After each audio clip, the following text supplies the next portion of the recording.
We all have our growing edge. We all have things that are wrong with us. We don't leave this planet unscathed, and we don't experience this life without problems and without issues. But there's this sweet spot in the space where our experience fades away. What I mean is when our thinking about our thinking kind of slows down during the day, where we experience our wisdom. And when I first saw that, and we experience it all day long, when I first saw that liminal space where our thinking falls away and where we are underneath our noise, I was able to see the divinity within me. I was able to see like I'm not the sum total of any of that, and that I'm ultimately the manager of my own thought factory. Oh, what happened there? I wish I could give you some kind of, exciting story where like I saved a family from a burning building or something, and I broke my wrist, but nothing exciting like that. I actually slipped at LAX airport. I was stuck. I got the heel of my boot got stuck in this like metal grate outside the airport, like waiting for the shuttle bus. Because there's a lot of construction in LAX, and I did a little Humpty Dumpty as I'm lifting my heel off onto my luggage, and then my wrist kind of saved my face from damage, and it broke my wrist in two different places. That sucks, but at least it wasn't your face. No, I mean, yeah, well, they could fix that too, but broken nose and broken wrist is okay. We'll take it. It could have been a lot worse. So, and I had a lot of people like look at me like one guy was about to clap because it was just such a it was so bad. It was just like I literally just like ate it all over my luggage, ate it at LAX airport. It was painful, but wrist saved me from a lot of further damage. So, well, I'm happy that you're okay. How long ago was it? How long ago did it happen? Got a week ago. Okay. I have to wear this thing for 6 weeks. Yeah. So it's just a reminder of my humanness. It's a reminder of how imperfect I perfectly imperfect. And it reminds me how much of a keeps me humble right here. This is a metaphor for humility and just not taking myself so seriously. So have you? Yeah, I know exactly how you mean, Sam. Yeah, dude, I'm so happy that you're here. Sorry to hear about the risk, but happy that you're seeing it in such a bright light, man. And I got you here today, and I'm like, I might as well get as many of the goods as I possibly can. While I love your shirt, by the way. I just want to interrupt you for a quick. Is that a Wu-Tang hat? No, it's wait, it looks like the Wu-Tang symbol. No, it's not the Wu-Tang symbol. It's the Star Wars one. Yeah, it's Star Wars. Okay. Why do I think it looked like it? Anyways. Hey, man. I don't know, man. I love Wu-Tang. So. We're both from back in the day, from before the internet. Back in the day when I was a teenager, before I had a car, before I had a pager. Yeah. I'm a little bit older than you, though, I think. I think you might have a couple years on me. 48. Yeah, you got a couple years on me. You got a couple years on me. So all right. Doesn't mean I'm wiser. Just means I'm older. Oh man, but I do know that your relationship to things like ADHD, your relationship to your journey, your relationship to who you are as a human being has grown since I've met you. So I would love to hear about the journey, like starting out, the whole thing, man. Well, it starts out with breaking my wrist. No, I'm kidding. My relationship with thought, I think, has changed more than my relationship with ADHD. And I guess because of my relationship with my thinking and with how we work as human beings has changed, it's all kind of been a lot more fun. Life has been a lot more fun, even when I had my life is not perfect on the outside, even though if I have bills to pay and taxes to pay and people to work with and stress and all that stuff. But growing up, it was kind of like, I always say, like, I've lived 2 lifetimes. You know what I mean? I do know what you mean. Like my conscious self, who I am has not changed. Who I am underneath the algorithm called our psychological experience has not changed, but we got with what we got. Like, so for me, when I really understood how mind works, how we work as human beings, through the teachings of Michael Neal and Sid Banks, and through the work that you've gleaned from too, and I can see it in your wonderful posts on social media and the work you're doing with your clients. That's where I got changed. So, how far back should I go? I mean, you tell Man, me. You're the shepherd. Yeah. So let me give you a little background about the podcast, and then maybe it'll spark something, and you'll know exactly where to go.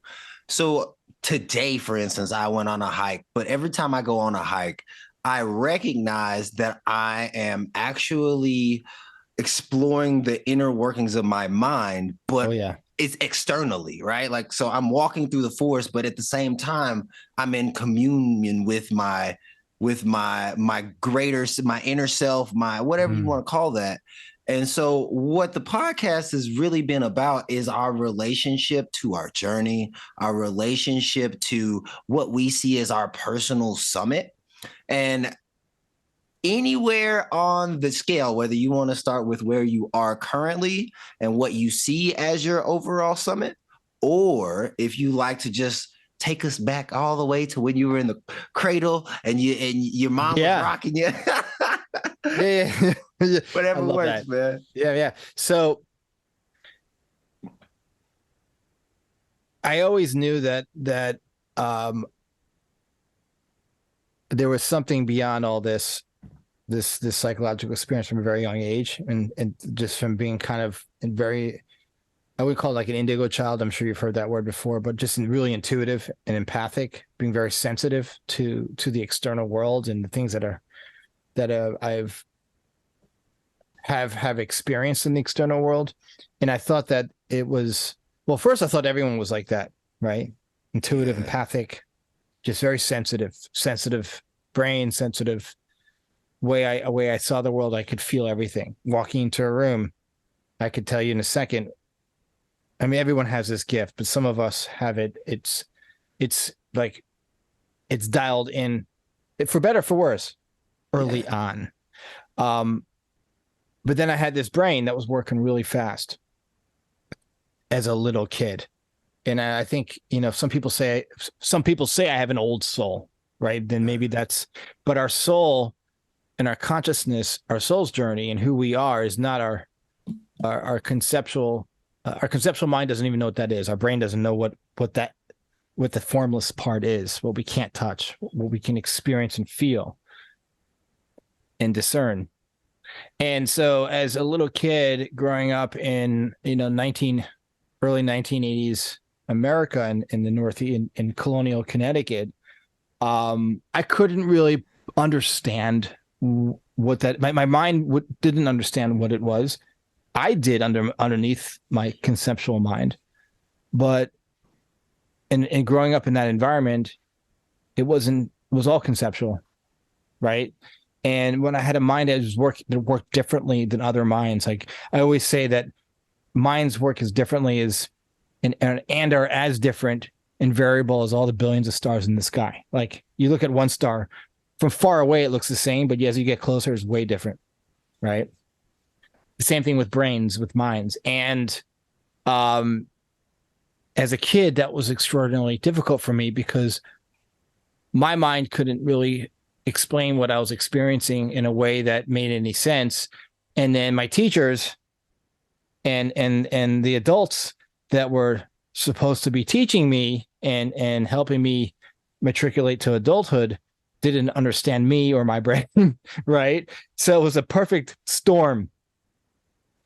Storm.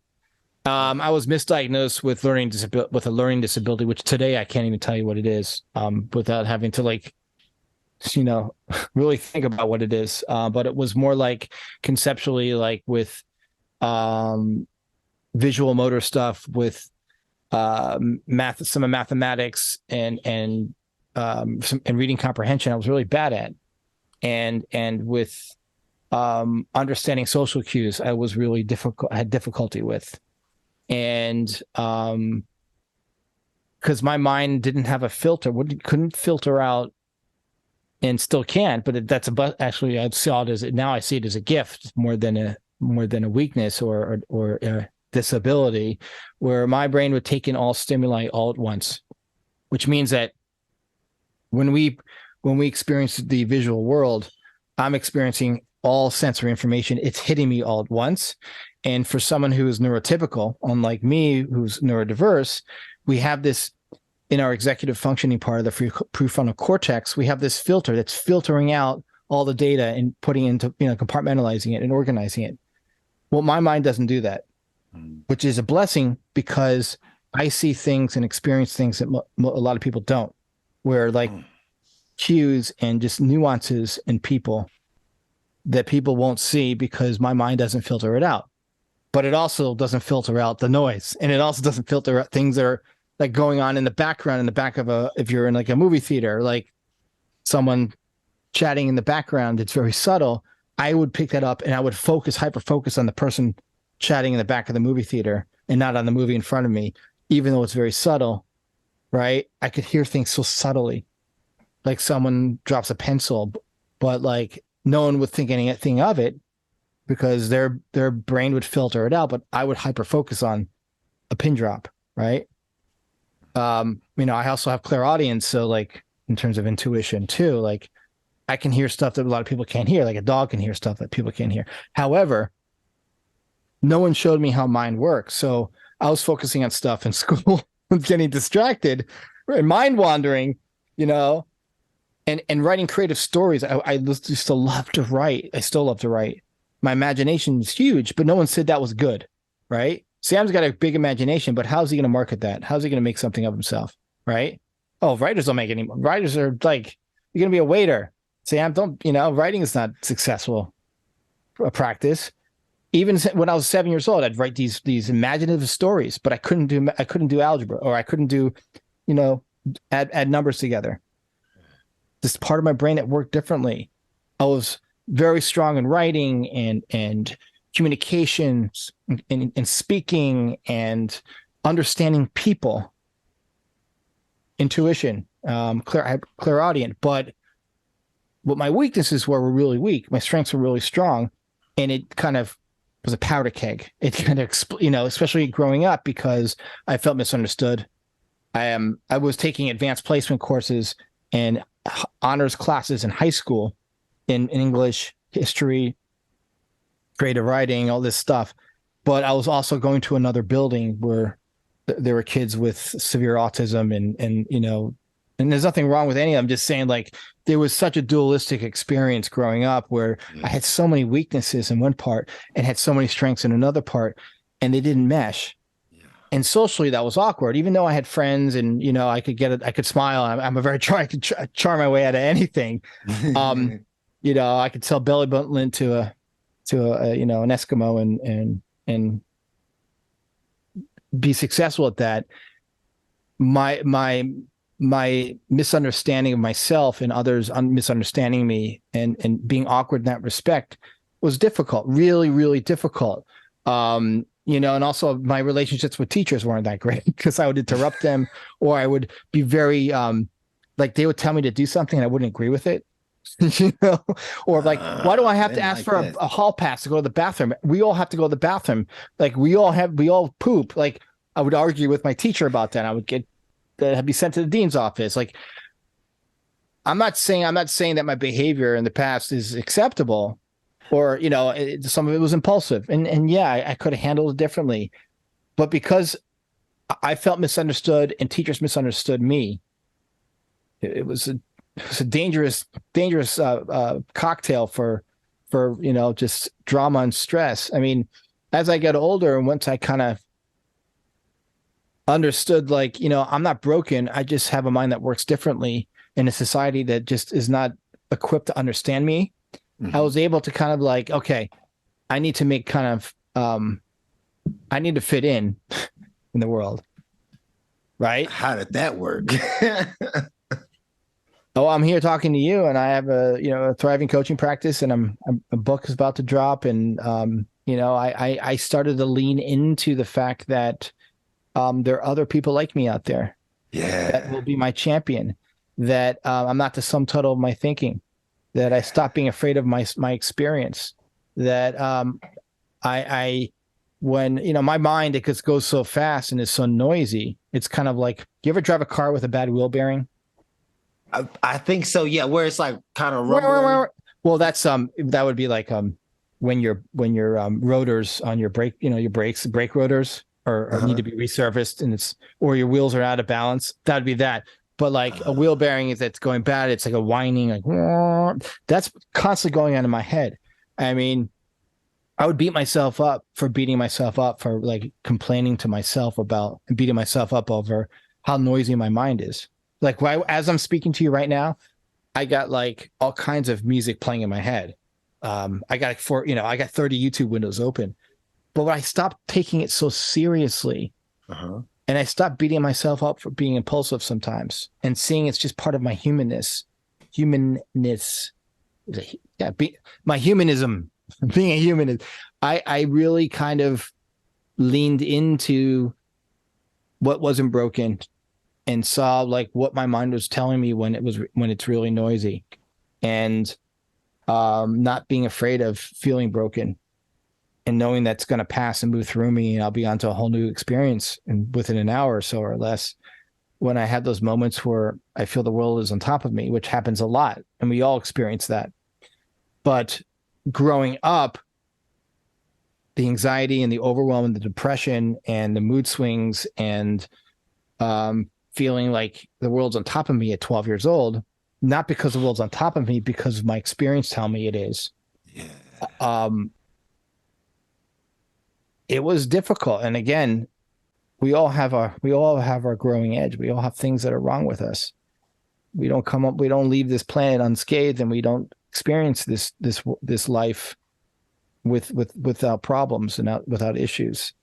But there's this sweet spot in the space where our experience fades away. What I mean is when our thinking about our thinking kind of slows down during the day, where we experience our wisdom.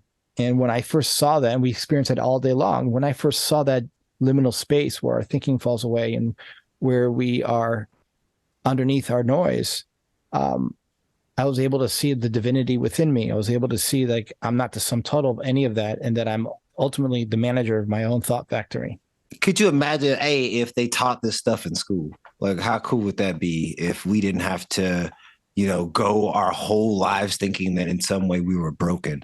Because, like you, I grew up in the middle of, well, I grew up in Dallas, Texas, so it wasn't the middle of nowhere. That's not the But middle of nowhere. But yeah, well, I moved to the middle of nowhere, and I okay, remember now. So I was in Abilene for 20 years. But before that, when I was in Dallas, I went from an inner city to the suburbs. And I remember in third grade, uh, feeling as if I should be in some advanced math placement classes because like my brain was kind of clicking with math, bro. But when it came to like reading, I just didn't. I'd never done it. And so when I yeah, went to fourth grade, in this suburb, they put me in basically remedial like reading. And so whenever I was going through school and I would want to like try to look to go to these advanced placement classes, they were like, well, we just don't know if you'd be able to read what it is, the math problems or whatever that is. And so it was fascinating because like looking at it now, I'm like, well, I would have definitely learned how to read the problem so that I could get the problems right. Because clearly, like I was motivated in that way. But it wasn't until we like the same understanding that you're kind of talking about here, where it is that I stopped overthinking about all the things that I think were wrong with me. And I started looking in the direction of I'm already happy. I am already whole. I already have the things inside of me that I need in order to progress and to do better. And I love when you were saying that how you used to look at it was, oh man, this is a problem. But now you can see how even like your wrist being broken, there's positive, not that it's positive, but it's not all negative, maybe is the best way to put it. not at all, because it made me see how, and I love what you said there, because we have moments of total brokenness, and then we drop out of those moments, our broken thinking, and we're onto a whole fresh new experience. The only difference between me and somebody else, like we all experience depression. I stopped being scared of feeling depressed. I stopped being scared of being anxious. I'm anxious all the time. I stopped fearing my experience. And the only difference between me and another person is that I know within an hour or two, if I back off my thinking and I back off my evaluation of how I'm feeling. What I mean by that is like the story I'm telling about myself, about my experience in the moment right now, feeling depressed. I know that I'll be on to a whole new different experience within an hour or so. Like the only thing that's different is I'm not taking it so seriously, even though it sucks. It's supposed to suck, right? Because we have it's supposed to suck. It's kind of like, and you've probably heard this before in other talks, but it's like, I'm just quoting Dick and Bettinger, who's a brilliant principles coach, and he says it's like, you know, putting your finger in the hot, you know, on a hot stove. Like it's supposed to hurt, so you don't do it, so you don't damage your skin and hurt yourself. And it's like when we keep putting our finger on the hot stove, when we hold it there, it's like doing this. And we're taking all and the metaphors are we're taking, so when we take on the thinking is real and that it means something, that it's the sum total of who we are when we're really depressed, when I'm overwhelmed in some pretty dark thinking. And that happens to me all the time because that's just how mind works sometimes. It's kind of like it's there to let me know that I'm going too fast, then that my brain is innocently onto some weird thinking that if I back off of it, it's going to change and I'll be okay. No one taught us that in school, especially for a mind that works differently, for an ADHD mind that's got a lot of thinking all at once. It's like, I always call an ADHD mind a technicolor mind. It's a technicolor brain, right? Think of my mind going to places where it's going to jump off a tree or it's going to do stuff like proverbially, metaphorically speaking, you know, like breaking my wrist. Like it's going to heal. Our system's beautiful. Our machinery is absolutely working exactly how it's supposed to be. It's perfect. And when we are putting our fingers on the proverbial hot stove and burning ourselves with our thinking, it's supposed to hurt. It's supposed to say, hey, no, you're in nowhereville right now. Back off. Don't take it seriously. Like, lean into that feeling. Lean into it. Lean into that feeling of impulsivity when I'm feeling impulsive. Like, you can manage your thought factory and see, like, you know, there's nothing wrong with impulsive thoughts. You know, we do have this brilliant gift called discernment where we can birth thoughts into being, but it doesn't mean that every thought that is coming through us is meant to be birthed into being, because we all have all kinds of crazy thoughts. But no one taught me any of that growing up. None. No. I mean, like, there's no manual. Like, imagine if we had, like, you know how like a pilot goes to flight training, like flight school, right? Imagine if we had that for our mind. There would be no war in Ukraine. There would be no war. Like, we'd all be thriving. I mean, that's utopia. And again, that's not, you know, that's something that's not obtainable, but we would have a better, more peaceful world. I believe that. Working on it. That's what we're working on. You're working on it, Danny. We're all working on it. Hey, that's why you on here right now, because I know you working on it too. I do my best. But I guess a long story short to your question is living 2 lifetimes meaning is okay. Like, it was meant to be that way. But once I stopped, like, holding on so tightly to how it's supposed to be, and just be here with you in the moment and understanding the power of presence, I don't need to try to be the governor of my ADHD mind, because it goes really fast, man. And sometimes it goes so fast that I exhaust myself. But that's what self-care is all about. And that's where being kind of my own, you know, having my own kind of self-awareness, that's where that comes in. But when it comes to seeing that like this whole journey for me was supposed to be this way. And then I'm going to put my finger on the hot stove again. I'm going to burn myself. And it's really up to me to see, like, I can hold my finger in the hot stove and on the flame, and it's going to hurt. But I also know that I can pull it away at any time. So is this where, like, this concept, this idea, is this where the fearless now? Is that how you kind of came up with the name for the podcast? Yes, I wanted to call it yeah. Well, actually there's a song by Pink Floyd called Fearless, one of my favorite songs of all time. It's on the Echoes album. It's called Fearless, if you ever listen to it. And it's about this fool who kind of figures out, like, he's going to figure out his life on his own way, on his own terms, even if he puts his finger on the hot stove. So that's where the fearless now comes in, really. And Eckhart Tolle's The Power of Now, Eckhart Tolle, The Power of Now, also, like, and again, like, the present moment's not sexy. Maybe it is for some people in the moment, but I'm saying in those liminal spaces when we're just like waiting for to get the train to work, or stuck in traffic, that could be a holy moment. Don't discount it. You could be sitting in the car and your favorite song comes on your playlist, or you're stopped at a stoplight and you see this beautiful blue jay just like flying next to your car or flying across the street. Like, it's the most boring moments in life, which are the most beautiful. It doesn't have to be like, right. And that's when our thinking slows down, when our thinking falls away and we drop into the present moment. And for a mind like mine, that's really active all the time, it's got a lot going on at once, that's loud and technicolor, and that's a pretty great moment. Bro, I remember, and this was in political terms how I heard this being stated, but it's always stuck with me. How do we know if we're in a good economy when we're in that good economy? And the person was talking about it from this fact that the 90s were amazing and nobody like recognized it in the 90s or something like that. And so I look at that in my own life every day, and it's like all we have is right here, right now.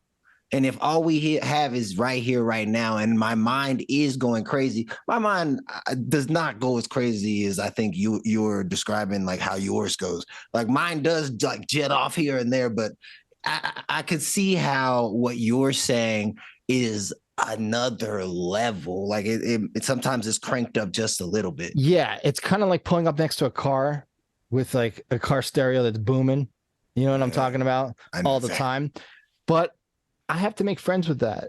Like, it's only the only brand I got. And once I like kind of made friends with the noise, I know that sounds so cliche and pithy, but like, I'm not gonna die.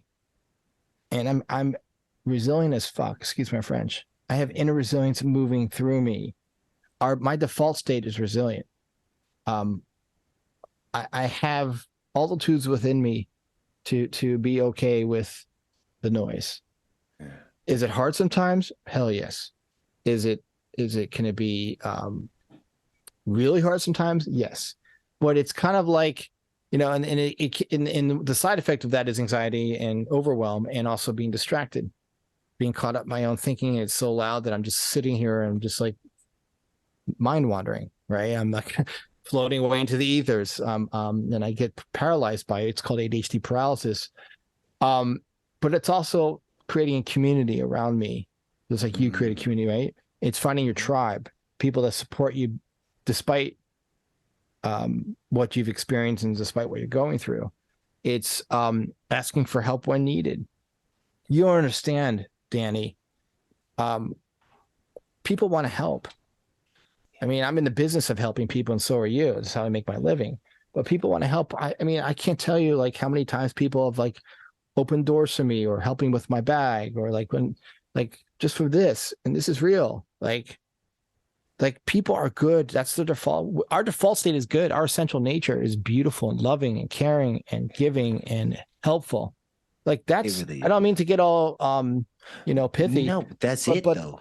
Right. Like, this is a metaphor. Like, I have this cast is a metaphor for like who we really are, in terms of like, we're natural We naturally love. And you don't have to break your wrist in two places to see it.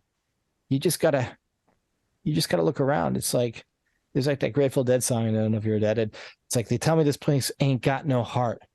You just gotta look around. Mm. And again, I'm not saying that life throws punches at and throws curveballs. Of course, like life's a contact sport. Yeah. Exhibit A, you're gonna get your knocks. Yes. And that's a Sid Banks quote. But I feel incredibly blessed. And do I have my moments of arrogance and egoism? Hell yes. Am I going to make mistakes? Hell yes. But man, life is fun. Like our system, the way we are designed is perfect. We have this feedback system that will tell us when we are off center. And if I have a brain that's constantly on, I don't know if you're into cars, but I love cars. Like if my car, like if you're driving a car with a VTEC engine, it loves 7,000 RPM. Okay. Well, my brain's like a VTEC engine or an F1 car engine, right? I know that it's going to need, I know an F1 engine is going to need special maintenance. You're not going to put tires that you put on a Honda Accord on a McLaren or an F1 race car, right? You will not. No, because you're gonna crash and kill yourself. You're not gonna put the kind of brake pads that you put on a Honda on a race car. Well, ADHD minds have race car brains. Once we learn how to use the race car to win races, there's nothing wrong with an ADHD mind. We just start using it we're just innocently misusing the equipment. Like once we learn how to use our mind to work for us, something beautiful happens. We start winning races, right? Yeah. And you're going to lose races too. But like, I can go back and tell you about all the other things that I felt, that I broke my wrist over, proverbially as a kid with a struggling. But what's the point? Because right now is right now, and I like winning races. Because I know I have an F1 race car mind. It's super speedy. It's super intuitive. It's super high speed on its feet. It's great in conflict situations or when when there's urgency. It's an interest-based brain, ADHD brain, which is if I like something, I'm going to hyper focus on it, and I'm going to get it done, and it's going to be amazing. I'm going to make money doing it, right?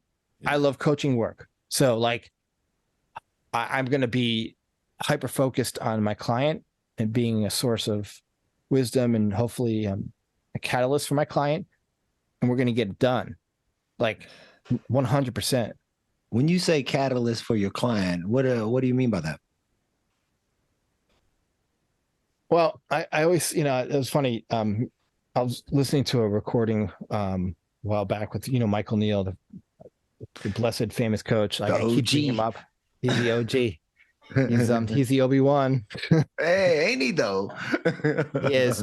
He's like, he's like, they pay me a lot of money to just have a conversation with people. I listen for truth. I'm a catalyst for truth. Like when I hear someone's, I'm having this and this problem, and then they go into their story, I know what's story and what's truth. And I help. I'm kind of like, I'm MapQuest. I don't know if you remember MapQuest. Oh, I definitely remember MapQuest. I don't know. You're young, but you're a lot younger than I am. So I don't know. Well, I'm 38, so I remember MapQuest and getting lost. I used to work at UPS, so okay. I had a lot of paper maps, of paper maps. Yeah, that's like late 90s, like early 2000s. Okay, so like I'm like people's MapQuest. Like I redirect them back on what they already know. I kind of point them back to their own wisdom, just by listening and having a conversation, and just being and I help people pivot to presence. And I'm really good at it. I'm really good helping people with ADHD and people without ADHD. It's just a different neurotype. It's just a different kind of brain. With I like helping people with all kinds of brains, get them back on the freeway. Because we all need someone like me and someone like you, Danny, to remind people who they are, and to because we all deal with difficult things. We all deal with grief and trauma and upset and things that can be difficult in life. And sometimes it's so great that we lose track of that innocently. Even though we have this resilience built into us that will help us without even really kind of having to think about it. We do need a catalyst like myself for someone who has got ADHD, who feels misunderstood, feels broken, to remind them when they didn't feel that way. Because we don't feel broken all the time, right? It's like we don't feel anxious all the time. I can tell you many times when I felt so overwhelmed, I would then just take a nap for an hour, or I would just walk around the block. And within an hour, I was fine. Like, how do you explain that? You can't. You can't explain, like, our thinking's fickle. Like, I think it doesn't stay that way all the time. It's like, I get it. It's always like I would hear someone tell a story about on their way to work, they would have road rage, right? Or nothing to get them in jail, but I'm just saying they would be angry at a driver that did something, cut them off. Within an hour, they're onto a whole different experience, and they're not still in a state of road rage. I mean, we do that all the time. We just don't pay attention to it. It's kind of like, so when I saw that in myself, like, thinking is fickle, can't be trusted when it's too negative or too emotional or too intense, that I don't have to pay attention to it, which means that it doesn't mean that there's no value in it. There is a lot of wisdom in that impulsive, that over stimulated thinking, that when I get overstimulated or when I feel overwhelmed, it feels like depression. Okay. It feels powerfully, it feels like I'm not going to get out of this. It's like I feel boxed in. Now, then it doesn't matter the context or what that looks like. But because my mind is going so fast, it's trying to fix it, and it's trying to blame something for the reason I feel this way. And the brain does that to keep itself from itself, to try to keep itself safe. That's just how brain works. When I realized that, like, in an hour's time, despite what's going on outside of me, good, bad, or indifferent, it's going to change. And that I don't have to take that thinking so seriously. And if I do, that's okay too. My wisdom is always working for me. It's kind of like, right? It is. It always is. And like, even when, like, I did a driving anxiety course with Lily, Lily Sace. Yeah. She's one of my favorite people. She's just a lovely human. Amazing. Yes. And I love her videos too. I only strive to be as creative as she is. But we did a Thriving with Driving Anxiety course, and I give you an example. There's a woman that was really caught up, who was really scared, because it can be triggering to be in a course like that and to be really vulnerable. And she started crying. She's like, every time I have to make a left turn, I have a panic attack. I can't. And I can't make left turns. And I said to her, well, is there anything wrong with that making a left turn? Maybe that's your wisdom telling you something, and maybe you just try not making a left turn, and then one day you'll just make a left turn and not even think about it. And that's what she did. And she started crying. She's like, I would make left turns and cry every time I make a left turn. I said, well, what's wrong with that? Like, it's not that making a left turn or the emotions surrounding the left turn, as there's a lot of intrusive thoughts there, right? And that we don't have agency of. You can still cry and make a left turn. You're going to be okay. Make a left turn, right? You're going to be okay and you'll still be okay and have a panic attack. No one likes panic attacks. They're uncomfortable. And it's also okay not getting on the freeway because you're scared and taking a back road. There's wisdom in that too. But it's not that the actual experience of that is the problem. It's the story we're telling ourselves about the experience. The story I'm telling myself about my ADHD quirks and features. Now, ADHD is as made up as anything. The guy in a white lab coat made up a term. Call it a ham sandwich, peanut butter. Doesn't matter, right? Yeah. I have a brain that works differently. And that's not to say it's good, bad, or indifferent. But it's the only brain I got, and it does some really great things a lot of the time. And it does stupid things too. I mean, but I also trouble. Yeah, but I also pivot. I also I love to be my own like researcher. I love to put on my white lab coat and get really curious about my quirky mind. Like, especially when it comes to matters of the heart and what the brain will do to protect itself against stuff when it comes to like love and relationships. And that was always it still is my growing edge sometimes, because I'm really sensitive, you know, and I'm a very kind of positive, energetic, you know, forward focused person. But when things, especially in matters of the heart, don't go my way, I fall apart. But when I fall apart now, I allow myself to fall apart, and then because I know that I'm going to come back together. And then I need to have this experience. And when I lean into that experience of falling apart, what's it telling me? What's it really telling me? And why am I so afraid of feeling depressed? Why? Freedom. Well, it's telling me to slow down, first of all. Yeah. It's like, you know, Michael Neal uses this metaphor. And again, I keep quoting him because he's really, you know, helped change my life and changed mine too, man. Yeah.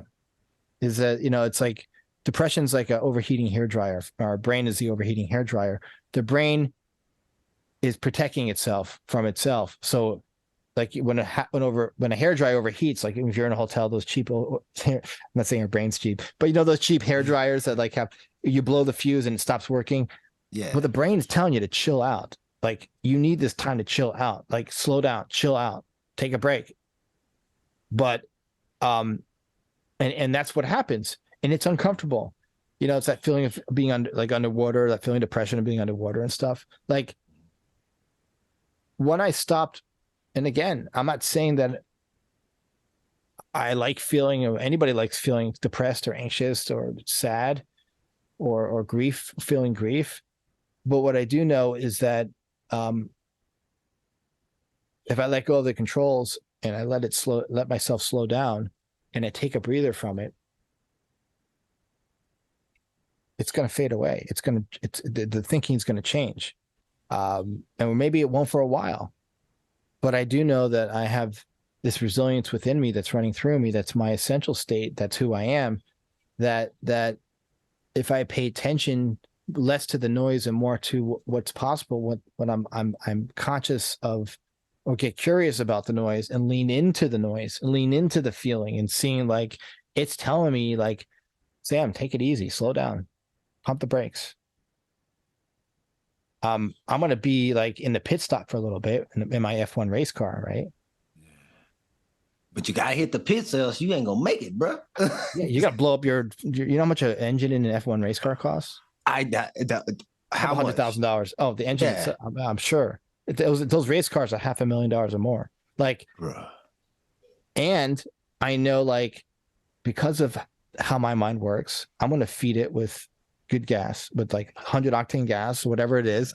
I'm going to like, and also I'm going to like do preventative maintenance, which is get enough sleep and watch my diet. And if I need to take medication, be like, you know, really aware of when I need to take it and be, you know, so like creating a healthy container around that. Like that's where the conceptual mind is brilliant. Like we need our analytical machinery to do things like, you know, plan our day or take our medication or, you know, use the GPS to get to the movie theater or to the office sometimes or wherever it is I'm going. Like that's what our GPS, our analytical system is brilliant at doing. But I know from there that I'll know what to do when I need to know what to do. Like I do my best work when I just trust in my own thinking, my own self, my own conscious, not my own thinking, but my own conscious self. I trust that I'm going to be okay. Yeah. Whatever happens. And that's tough. And I still forget. It's like, you know, the thought that I'm going to go, again, not crazy like in, you know, in a clinical term, but like I know I'm going to go crazy once, and I know it's going to happen. I know I'm going to lose my shit. Yeah. And I know that that's when I stop beating myself up over that. It's beautiful. Like we need reminders of our own divinity. And that's where people like you and I come into play. We need reminders of sometimes. The point is get us back on the freeway. Like it's kind of like We need stoplights. we need to know when to hit the gas and when to hit the brakes sometimes. And that's when we, when we find our tribe that sees the brilliance within us, if we're not seeing it within us. Sam, that's like it's like I don't even have any questions because you lay so many gems. Did I talk too much? Not like what I mean is like normally I'd be like, okay, so why don't you tell me about like what are some examples or what are some like, the ideas for other people so that they can grow, so that they can. But you've already like touched those points, which was amazing, and that's what I'm saying. It's amazing because when we allow ourselves to be ourselves and allow our minds to do whatever our mind has to do, and we're not focused on what it's doing, we get to like pull from ourselves this amazing, like, I don't even know how to describe it, Sam. We just get to show up at the summit of the mountain and I get to meet Danny. And I get to meet someone like you that is also sharing the good work. But like you just hit it on the head. Like I'm showing up Sam. I'm showing up me. I'm being me. When I can show up as Sam, warts and all, imperfections and all, something might happen. Like you go on I'm in California. So like, you go on a casting call if you're like an actor, right? You need a SAG card if you really want to make it. Like your SAG card is Screen Actors Guild card. That's the analytical machinery. That's like you need to fill out the forms, pay your dues. That's the analytical machinery. That's the brain. But after that, when you go on a casting call and you're just being you, and you're playing a part, they say play Frankenstein or play whatever, like, and you just do it. And if they don't like it, you just need to be you. Like if they don't like it, then they don't like it. Like you cannot be you, right? If you love acting, go act. But like if you don't get it, then you don't get it. Like, but you cannot not be you in the greatest expression of who you are. I love that. You can't. I love that. I mean, you can't for a little while, but you're either gonna have a burnout or like, I don't know. Yeah, I've had it yourself. Yeah, like, I mean, you look at the most successful people in the world. They didn't do that like being somebody else. They might have had a mentor, like might have had a Danny that you pay to help, navigate and remind you of who you are, but you did that because of who you are. Like you talk to Elon Musk. If you ever listen to him in an interview, dude is totally present. He is freaking totally present. Well, I mean, like whether you like him or not, he's being Elon Musk every single time. Right. Every time. Every single time he shows up, whether you like him or not, you believe in what he's doing or not, or what he has to say, boom. Joe Rogan. If you like Joe Rogan, doing the same thing. All these successful people got to where they are is that they surrounded themselves with good mentors. They surrounded themselves with their tribe. They found their tribe, and they're being themselves. If you want to look back in Sam's past, he thought he couldn't find a tribe, and he thought like that there's no one else like him, and he thought like that being himself was bad. Like, and so like that makes no sense. Even if you're trying to analyze it, there's so a lot many of us. Well, that's why you have work and I have work. I mean, it's kind of like why there's a hand surgeon to look at my exactly. We need guides, we need catalysts, we need shepherds to remind us like, man, you're lost in a whole bunch of thinking about stuff right now, and that's okay. But I'm here to remind you of what that thinking's really telling you, and that we're going to get you back on the road. But in the meantime, let's look at that thinking as like, it's a really, thank God we have that negative thinking. Thank God we have the anxiety and the overwhelm and depression and all these things that we experience as humans on this planet, because if not, we weren't able to see the contrast. We would never grow. We would never move forward to the next step in our life. We would never learn, right? It's not there to hurt us. It's supposed to feel like crap, but it's not there to hurt us. And again, I'm not sugarcoating stuff. I'm not Willy Wonka, right? I'm just Sam, you know? I'm just a Sam, man. Sam, you speaking truth, man. You're speaking the truth, and that's what's so powerful about your message is that you're showing up fully as who you are, and you're helping other people get in touch with who they truly are, whether that's one-on-one or group settings. I know you got a book coming out too, right? I can't believe it. Yeah, it's called Beyond ADHD, and there's stories about my experience from you know, where I'm sitting. It's about my experience growing up with a mind that works differently, and you see the growth and the how I evolved through my stories into here where I am now. Again, I'm not saying that my life has plenty of things I need to work on, like anybody, but my life's more enjoyable, right? It's more enjoyable. I mean, like, there are plenty of people, and you know this, like we all do, but we don't pay attention to it because it's easy to focus on the negative because that's what a brain does. A brain wants to keep us safe, wants to keep us small, not because brain loves us. It doesn't want you to go bungee cord jumping or like surfing or like, you know, going to the airport and breaking your wrists. It wants to like keep us like in a bunker somewhere, like in the middle of nowhere, like protected. The brain doesn't know that. Brain is stupid. It's a machine. It's only as good as the driver behind it. Like, Facts. right? It's Facts. like it's as smart as if it's like opening up your MacBook Pro, like, and then it's asking the MacBook Pro to give you a hug. Like, well, the brain doesn't do that shit. The brain doesn't do any of that. It's a stimulus response system. Like, we lean too much on our conceptual mind. Like, it's some kind of like, you know, like it's all power, but no, it's not. It's like, we're so much more than that. Like, the brain is it's doing the best job it can with some really old equipment. And we haven't had I mean, like, if you look at like, evolution of our brain, it's still in the caveman times, man. Oh yeah, right? It's a stimulus response brain, man. We haven't had a software update since like the Paleolithic era, man. We're stuck in like caveman times, man. We're not like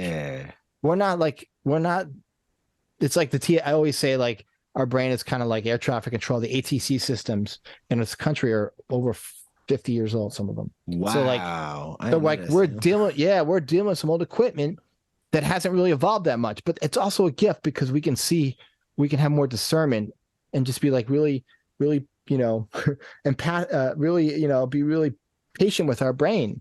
We can be really like, you know, brain, I know you love me, but you do some silly things sometimes. Like, we can have a lot of empathy for our brain because it's the only brain we got, but it's kind of like, what was that? Oh my God. There's an old movie, and it's an old classic movie. It's 2001: A Space Odyssey. I don't know if you've seen it or not. Odyssey. I feel like it's old. Stanley Kubrick at its finest. There's this computer called the HAL 9000. It's been a lot of you can look this up. Yeah, look it up. Oh, yeah. Okay. Well, the computer starts developing kind of like almost like an artificial intelligence. It's an old movie. It's from the late 60s, but it's a real great metaphor for how brain works. Like, the brain does everything in its power to protect us. It will do everything in its power to protect us. That's why life has this. That's why we have this weird psychological experience. Even if we don't succeed in anything, like, it doesn't want us to succeed in anything because that's not protection. It doesn't know what success is, or kite surfing is, or you know, having a podcast is. Right? It'll throw out fear and anxiety. So like the HAL 9000 is the perfect example in this movie where it will protect itself by killing the astronauts on the spaceship. Okay. So there's a scene where it's like, Dave, what? And it's the HAL 9000 spoke. It had this like, it would say, Dave, what do you, because the astronaut was trying to disconnect the computer because the computer was trying to protect itself. Because the computer got paranoid and thought that it was going to die, so it ended up turning the oxygen off on the aircraft, or opened up the airlock, and the astronaut died when he was trying to disconnect HAL 9000. Well, that's what I know. That's a really bad a really kind of gory example, but essentially that's what the brain does in a very in a lifetime. It's HAL 9000, unless we awaken the brain to new neural patterns, to new behaviors, to new experiences. When we kind of don't take HAL 9000, our brain is the metaphor, so seriously when it's trying to like disconnect us, trying to like throw anxiety at us, right? And open the airlock. Does that make sense? That makes complete sense, Okay. man. Like I 100% understand how I need to go watch that movie. But You need to go watch that movie. Yeah, I need to go watch the movie for sure. But B, like that is so true that whenever we go on our journey, whenever we start looking to climb our personal summit, there will be obstacles, there will be challenges. And anytime those obstacles or challenges come in the way, what I've heard Sam say in this conversation several times is he may be presented with that challenge, but after a few hours, a few days, whatever that is, he can see clearly because he's not giving himself such a hard time about the fact that he's on the journey that he wants to be on, and there's some hardships or there's some challenges. So, Sam, thank you so much for joining me, man. Thank you for being here. Thank you for just spending some time. Oh, my pleasure. It's an honor. And those of you that want to learn more about what I do, you can go to my website, samledconsulting.com, and then my Instagram is samled11111. Well, thank you, Sam Led. Go see Sam Led on Instagram. He has workshops about thriving with ADHD. He has a new book coming out called Beyond ADHD. Don't forget his podcast, The Fearless Now. Sam's just about everywhere, so go check him out. It's worth it. He's a good guy, and I know that his main focus is really trying to help other people as well as himself, but help other people to get to where they want to go. So that's it. Hey, man, let's keep on climbing up this summit. And you out there in the world, keep climbing towards your personal summit.